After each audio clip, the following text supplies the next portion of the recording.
आज mapping class 4 लेकर मैं कुमार जयसर आपके सामने आया हूं।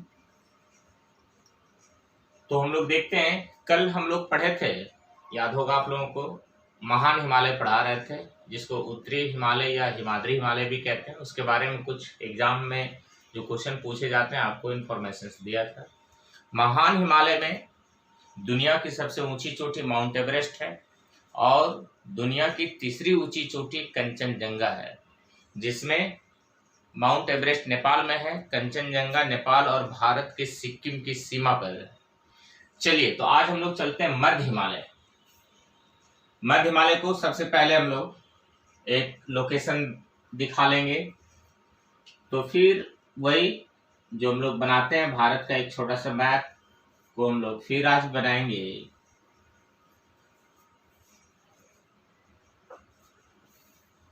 कभी भी ज्योग्राफी पढ़ने में उबना नहीं है, पढ़ाई उबने का चीज नहीं है, याद रखेंगे। धीरे धीरे धीरे अभ्यास का चीज है, जितना आप अभ्यास करेंगे उतना अच्छा करेंगे एग्जाम में। एक थॉट डेवलप होना चाहिए, ठीक है। एग्जाम, सरकारी एग्जाम निकालना अपने आप में एक पैसेंस का चीज है। सभी स्टूडेंट्स याद रखेंगे इस चीज को, पैसेंस रखेंगे अच्छा काम होगा। चलिए, तो हम लोग जो कल देखे थे महान हिमालय, तो महान हिमालय के समानांतर, महान हिमालय के समानांतर दक्षिण में ही जो है वो मध्य हिमालय है। महान हिमालय के समानांतर में ही दक्षिण में देखिए ये मध्य हिमालय है। मध्य हिमालय जो कि कश्मीर के पाकिस्तान बॉर्डर से लेकर पूरब में अरुणाचल प्रदेश तक फैला हुआ है, समानांतर है दक्षिण में। तो यहां से दो प्रश्न आपको पहले यहां से प्रश्न बता दें। दो प्रश्न क्या आएगा, तो पहला प्रश्न है, प्रश्न पहला है, पहला प्रश्न यही है कि महान हिमालय और मध्य हिमालय को कौन सा रेखा, बाउंड्री, सीमा अलग करता है। तो इसका आंसर होगा main central thrust. Main central thrust, main central thrust याद रखेंगे। महान हिमालय और मध्य हिमालय को अलग करने वाली सीमा को मेन सेंट्रल थ्रस्ट कहते हैं, ये बाउंड्री है। चलिए आगे देखते हैं। महान हिमालय को कई नामों से जाना जाता है। महान हिमालय को कई नामों से हम लोग जानते हैं। कश्मीर में इसे पीर पंजाल कहते हैं, सॉरी मध्य हिमालय के बारे में, कश्मीर में इसे पीर पंजाल कहते हैं, हिमाचल प्रदेश में इसे धौलाधर कहते हैं, उत्तराखंड में इसे मसूरी हिमालय कहते हैं, नेपाल में इसे महाभारत श्रेणी के नाम से जाना जाता है। तो इस प्रकार से मध्य हिमालय के कई नाम हैं, ठीक है। क्या क्या नाम है? कश्मीर में पीर पंजाल, हिमाचल प्रदेश में धौलाधर, उत्तराखंड में मसूरी, नेपाल में महाभारत श्रेणी। इसके अलावे दक्षिणी हिमालय भी इसे कहा जाता है और मध्य हिमालय भी कहा जाता है और लघु हिमालय भी कहा जाता है। देखिए कितना नाम है। ऐसा नहीं कि आप ये समझेंगे कि शिवालिक को दक्षिणी हिमालय बोला जाएगा, जी नहीं, शिवालिक को उप हिमालय बोला जाता है, लेसर हिमालय बोला जाता है, ठीक है। कभी भी दक्षिणी हिमालय नहीं बोला जाता है, ठीक है। इसके बाद मध्य हिमालय, जैसा कि कल बताए थे, महान हिमालय का निर्माण ओलिगोसीन काल में हुआ है, तो मध्य हिमालय का जो निर्माण है वो मायोसीन काल में हुआ। एग्जाम में पूछता है, याद रखिएगा। चलिए, हम लोग जान गए कि दोनों के बीच में जो बाउंड्री है मेन सेंट्रल थ्रस्ट है। मध्य हिमालय या दक्षिणी हिमालय क्यों ज्यादा फेमस है, ये जानेंगे कि भारत के सभी पर्वतीय नगर या फिर स्वास्थ्यवर्धक शहर नगर, ठीक है, मध्य हिमालय के दक्षिणी ढाल पर है। इसका ज्योग्राफिकल कारण क्या है, इसका भौगोलिक कारण क्या है, इसका भौतिक कारण क्या है, तो वो ये है कि मध्य हिमालय का जो दक्षिणी ढाल है उस पे जब सूर्य उत्तरायण होता है तो अधिकतम उत्तरायण तो कर्क रेखा तक ही होता है, अर्थात मध्य हिमालय के दक्षिणी ढाल पर सूर्य का प्रकाश, किरण, टेम्परेचर आता है, इसलिए नगरों का जो विकास हुआ है पर्वतीय नगरों का, वो मध्य हिमालय के दक्षिणी ढाल पे हुआ है। जैसे दो चार उदाहरण ले सकते हैं आप हिमाचल प्रदेश में देखिए, धर्मशाला, डलहौजी, है ना, ये कुछ शहर दक्षिणी ढाल पर है। शिमला, खुद शिमला जो उसकी राजधानी है। इसी प्रकार से उत्तराखंड में आप मसूरी को लीजिए, नैनीताल को लीजिए, हल्द्वानी को लीजिए, देहरादून को लीजिए, ये सभी दक्षिणी पार्ट पर। इसके अलावा फिर आप पश्चिम बंगाल में चले आइए। पश्चिम बंगाल में जो दार्जिलिंग है वो भी मध्य हिमालय के दक्षिणी ढाल पे स्थित पर्वतीय नगर है। तो क्लियर है। क्वेश्चन आता है कि भारत के औषधीय नगर, स्वास्थ्यवर्धक नगर या फिर पर्वतीय नगर किस हिमालय के भाग में या किस हिमालय के क्षेत्र में बनाए गए हैं? तो आंसर दीजिएगा मध्य हिमालय, मध्य हिमालय के दक्षिणी ढाल पर। ठीक है, चलिए आगे। उसके अलावा मध्य हिमालय का जो दक्षिणी ढाल है ये बहुत खरा भी नहीं है। ठीक है, बहुत ज्यादा खरा नहीं है, इसलिए इस पे नगरों का विकास हुआ है। चलिए आगे फिर देखते हैं हम लोग। ये मध्य हिमालय से इतने क्वेश्चन आते हैं। अब इसके बाद हम लोग पढ़ेंगे शिवालिक। अब शिवालिक का फिगर हम लोग इस पे थोड़ा सा दिखा लेंगे शिवालिक के बारे में। देखिए शिवालिक हम लोग देख रहे हैं। शिवालिक यही है, शिवालिक ये बिहार का लास्ट होते होते होते सिक्किम की सीमा तक जाते जाते ये पैरेलल नहीं रहता है बल्कि मिल जाता है मध्य हिमालय वाला ही पार्ट में। अर्थात पश्चिम में हिमालय की चौड़ाई ज्यादा है, पूरब में हिमालय की चौड़ाई कम है। दूसरी बात, पूरब भाग में ऊंचाई ज्यादा हिमालय का, दक्षिणी और पश्चिमी भाग में कम है। और भी तीसरी बात ये जानिए कि पूर्वी भाग में जो दबाव पड़ा है दो प्लेटों के अभिसरण से, आपको मालूम होना चाहिए कि जो हिमालय का निर्माण हुआ अभिसरण का प्रतीक है, अपसरण नहीं, अभिसरण, कन्वर्जेंस, डाइवर्जेंस नहीं, कन्वर्जेंस का है। तो पूर्वी भाग में कन्वर्जेंस ज्यादा हुआ है, पश्चिमी भाग में अपेक्षाकृत कम हुआ है, इसलिए पश्चिमी भाग में चौड़ाई हिमालय का ज्यादा है, पूर्वी भाग में कम है।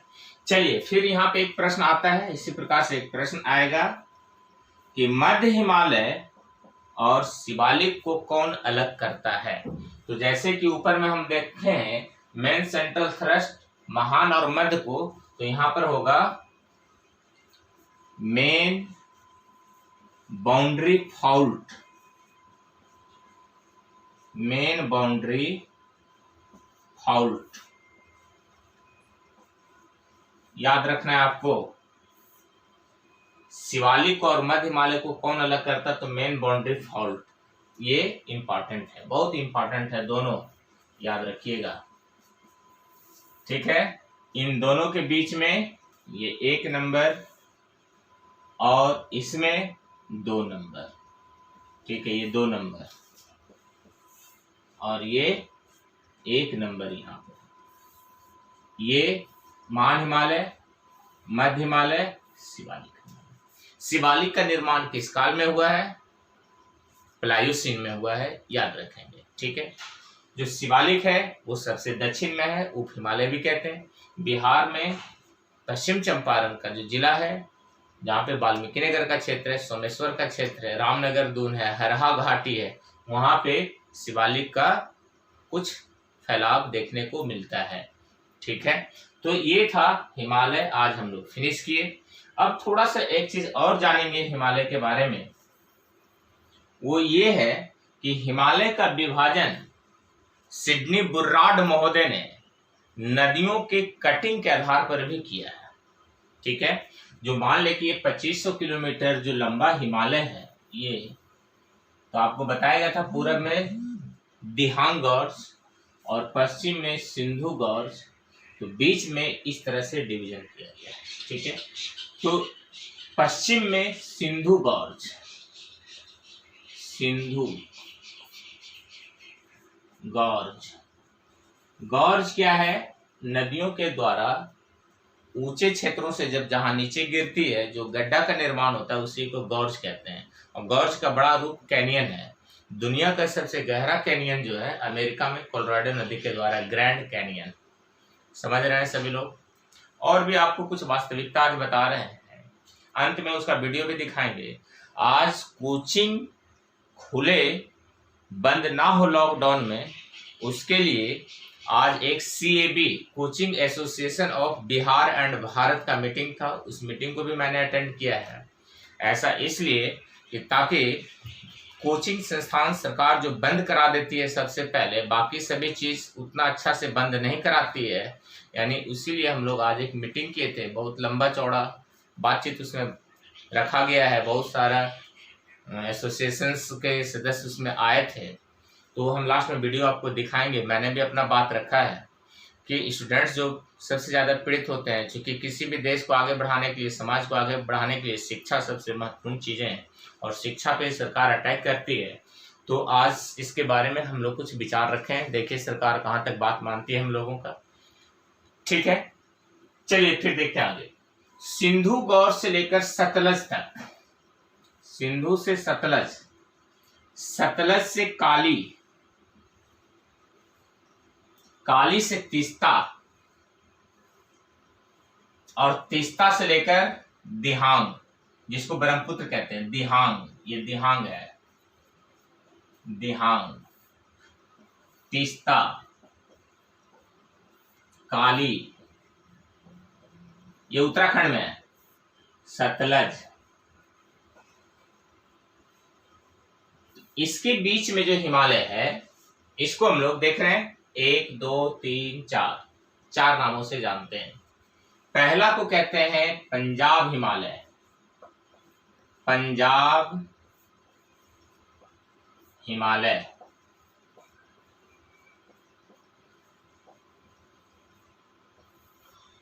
दूसरा को कहते हैं कुमायूं हिमालय, कुमायूं हिमालय। तीसरा को कहते हैं नेपाल हिमालय, नेपाल हिमालय। और चौथा को कहते हैं असम हिमालय, असम हिमालय। ठीक है, अब देखिए ये पूछता है कि सबसे इसमें लंबा कौन है, तो 800 किलोमीटर का ये है, 720 का ये है, 320 का कुमायूं है। ठीक है, तो देख लीजिए कितना हो गया। और 560 का ये है, तो 560 kilometre, 500 kilometre, 300 kilometre, 800 kilometre, 8 16 kilometre, 1600 kilometre और 700 किलोमीटर और प्लस 20 20 40 और 60 100 किलोमीटर, 800, टोटल 2400 किलोमीटर जो हिमालय की लंबाई है। नदियों के द्वारा जो वर्गीकरण किया गया है, तो इसको हम लोग 4 वर्गों में बांटे हैं। ठीक है, कितने वर्गों में? 4 वर्गों में। एक ये, दूसरा ये, तीसरा ये, चौथा। देखिए एग्जाम में क्या देता है क्वेश्चन, प्रश्न रहता है इस तरह से,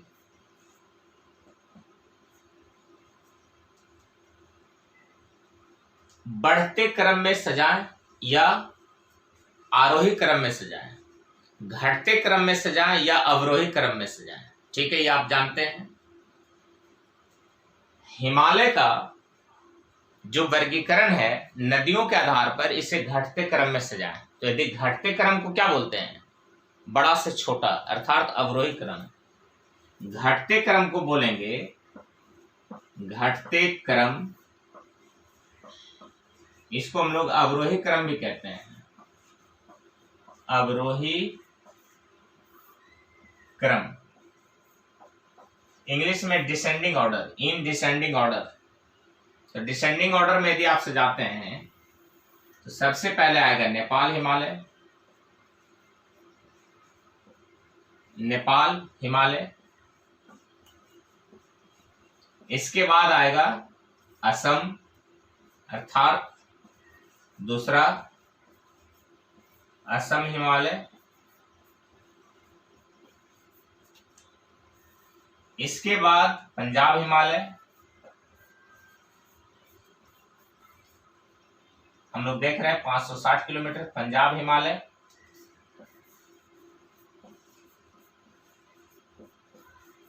और लास्ट में हुमायूं हिमालय, हुमायूं हिमालय। तो इस तरह से सिडनी बुर्रार्ड के द्वारा जो वर्गीकरण किया गया है नदियों के आधार पर हिमालय को, तो इस तरह से हम लोग डिवीजन करके देखते हैं। आप देख लीजिए एक बार फिर से, ठीक है। सिंधु गौर से लेकर दिहांग गौर तक जो फैला हुआ है हिमालय, तो सिंधु के बाद सतलज नदी, सतलज के बाद काली, उत्तराखंड में काली नदी, जो अभी इसी साइड में विवाद हुआ था, जो नेपाल कह रहा है हमारा क्षेत्र है, ठीक है, यही काली नदी के क्षेत्र में है, ठीक है, काला पानी का क्षेत्र। फिर तीस्ता और फिर दिहांग। तीस्ता का विवाद अभी सॉल्व हो गया है, बांग्लादेश के साथ था भारत तीस्ता विवाद, ठीक है, वो सॉल्व हो गया है, ठीक है। तो हम लोग यहां तक जान गए। चलिए अब आप सेट से क्वेश्चन बनाइएगा, बनेगा। जो भी कहीं प्रॉब्लम है तो आप जरूर हमारे नंबर पे 9128132320 पे जरूर कॉल करके पूछिए। यदि कहीं कोई प्रॉब्लम होता है ज्योग्राफी में, आप पूछिए। सेट बनाइए, पर डे बहुत कॉन्शियस होकर के पढ़ाई कीजिए, है ना। पर डे ज्योग्राफी में 20 क्वेश्चन 25 क्वेश्चन पर डे आप, है ना, बनाइए। प्रॉब्लम होता है उसको नोट डाउन कीजिए, फिर कभी वैसा टाइम मिलता है तो उससे पूछिए, ठीक है। हमेशा हम तैयार हैं आपके लिए, ठीक है। और मैं कल भी बताया था, आज भी, बहुत बकवास हमें करने नहीं आता है, ठीक है। बहुत बड़ा बड़ा बात फेंकने भी हमें नहीं आता है।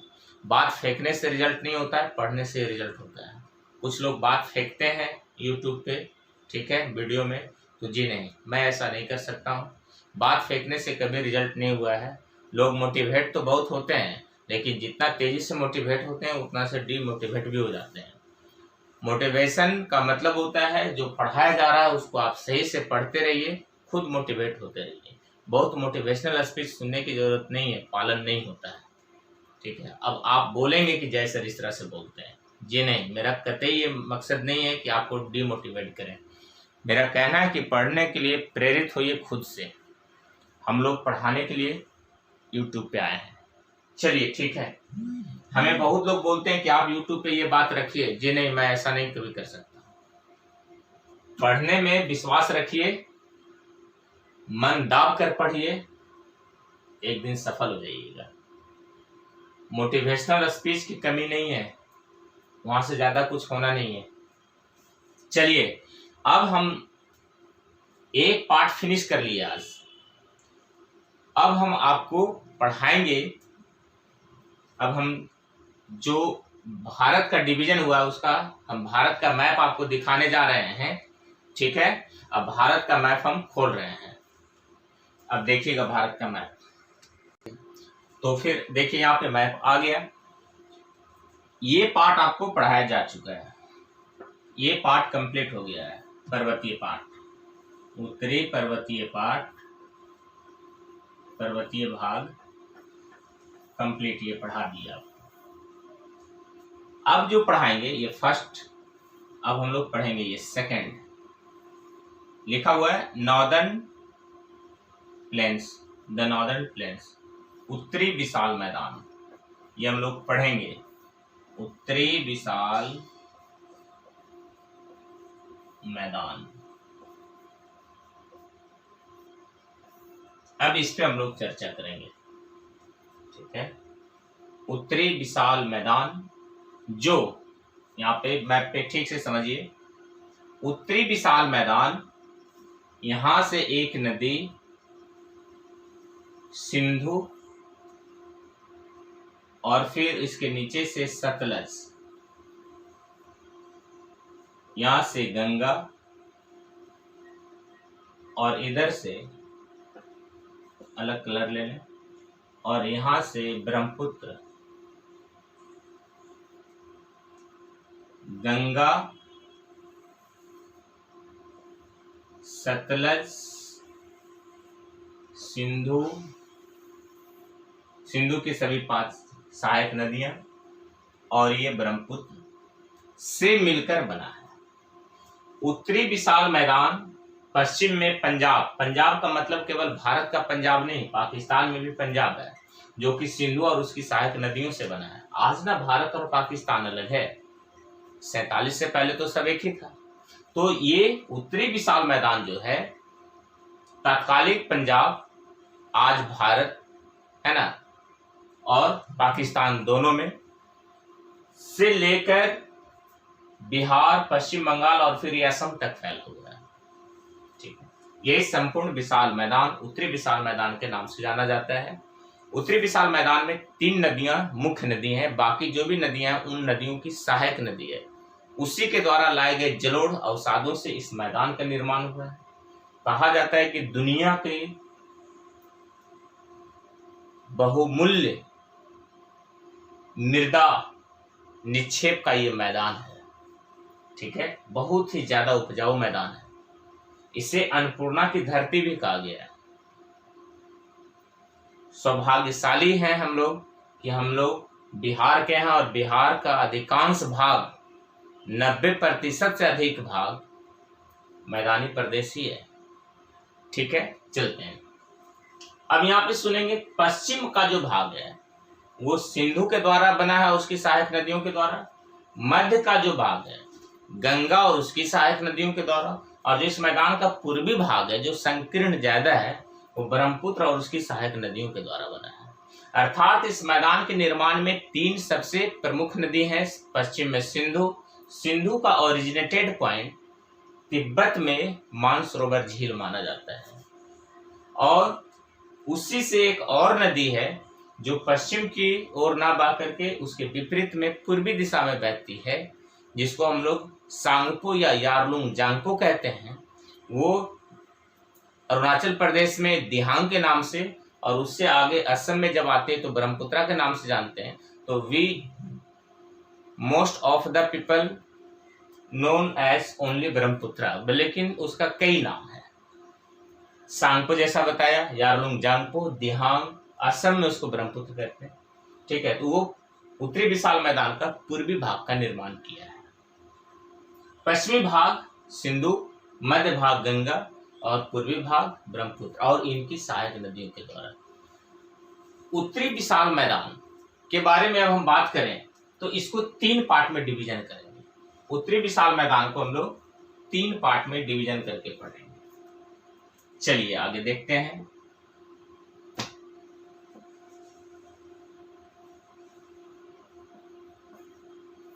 उत्तरी विशाल मैदान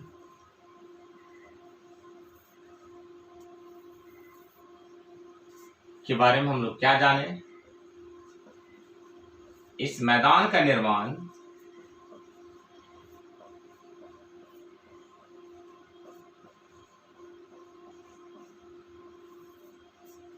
प्लीस्टोसीन काल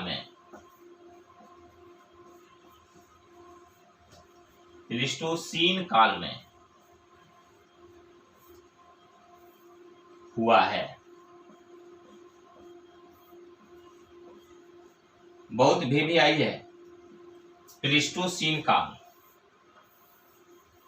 भी आई। अच्छा, आपसे ऐसा कभी क्वेश्चन आ जाए कि अभी हम लोग किस काल में रह रहे हैं, तो आप क्या आंसर देंगे? एग्जाम में पूछता है। आंसर होगा आपका होलोसीन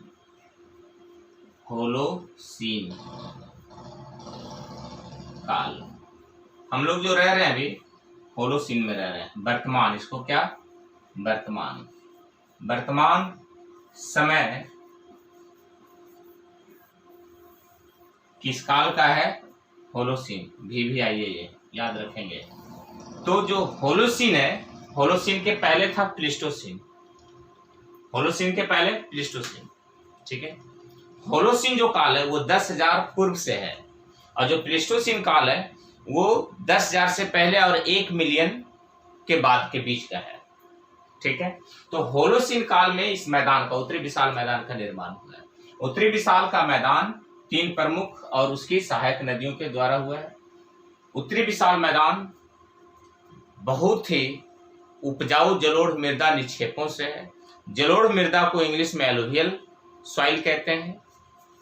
उसको जलोढ़ तो कहते हैं, पांसु भी कहते हैं, कहीं कहीं पे पांसु मृदा भी लिखा हुआ रहेगा, पांसु, याद रखिएगा, पूछा जाता है एग्जाम में, बीपीएससी का एग्जाम में बहुत पूछा जाती है, पांसु मृदा, पांसु मृदा, ठीक है। तो उत्तरी विशाल मैदान का निर्माण पांसु मृदा, जलोढ़ इंग्लिश में एलुवियल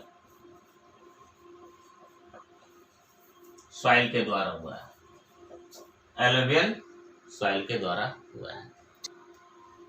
देखिए उत्तरी विशाल मैदान आपको यहाँ पे फिगर में दिखाने का प्रयास किए हैं। यही है उत्तरी विशाल मैदान, आप देख रहे हैं। उत्तरी विशाल मैदान इस तरह से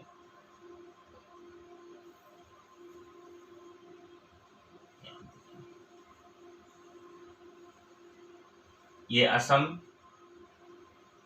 का क्षेत्र है। अब देखिए बांग्लादेश में भी चला गया है, लेकिन बांग्लादेश को अब नहीं दिखाया जा रहा है, ठीक है। पूरा बांग्लादेश मैदान ही है और इधर सिंधु वाला मैदान है इस तरह से। अब इसको भी नहीं दिखाया गया है। पाकिस्तान, ये पश्चिमी पाकिस्तान, ये पूर्वी पाकिस्तान हुआ, ठीक है। तो इसको अब हम लोग नहीं दिखा रहे, ये सभी मैदान का ही पार्ट है, ठीक है, ये मैदान का पार्ट। तो हम लोग भारत वाला ये देख रहे हैं। फिर अब कल चलेंगे इस पार्ट को भी 1 नंबर, ये 2 नंबर और ये 3 नंबर। कल फिर डिटेल में इसको पढ़ाएंगे जैसे पहले पढ़ाए हैं।